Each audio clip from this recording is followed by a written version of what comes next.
كمان هنعمل فكرة مجنونة كده شفتها على النت، عبارة عن ممثل بيقف وراه رسومات ولوح، فيقوم الممثل ده يمثل لنا بطريقته المشاعر اللي موجودة في الرسومات دي. حلو قوي ده. ومين بقى اللي هيمثل عندكم؟ ريم صاحبتي.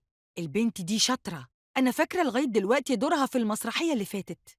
وهتعملوا إيه كمان؟ هنبيع هدوم بأسعار مناسبة، وهنشجع زمايلنا اللي عندهم مشاريع لا لا لا، كفاية كده.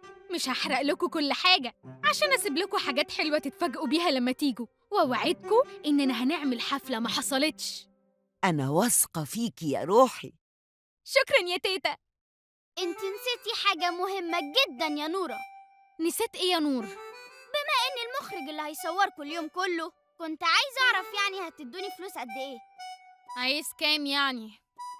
بصي، شوفي محمد هنيدي بياخد قد ايه وانا هاخد اقل منه ب200 جنيه.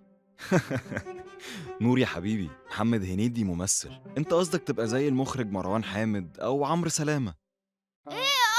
هما دول صح. انا بقى يا نورة عايزة اخد فلوس الاتنين المخرجين دول، محمد سلامة وعمرو حامد ده اللي بابا قال عليهم. ده انت تحمد ربنا اصلا اني خليتك تصور. نور، انا عايزاك تركز قوي عشان اليوم ده ما ينفعش فيه ولا غلطة، ويلا مش عايزين نتأخر على المدرسة.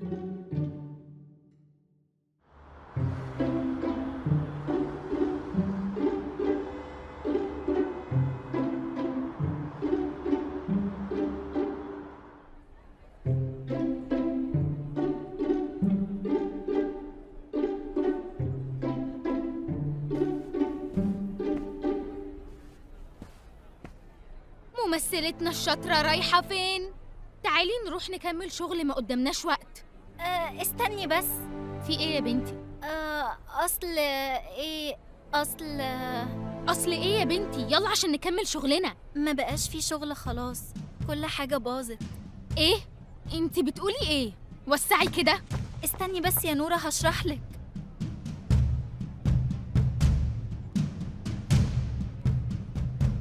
ازاي ده حصل؟ احنا جينا الصبح لقينا كل حاجة بايظة. يا حرام، مين اللي عمل كده؟ احنا هنفتح تحقيق وهنعرف كل حاجة. وانا بحلم ولا ده بجد؟ يلا ربنا يعوض عليكم بقى.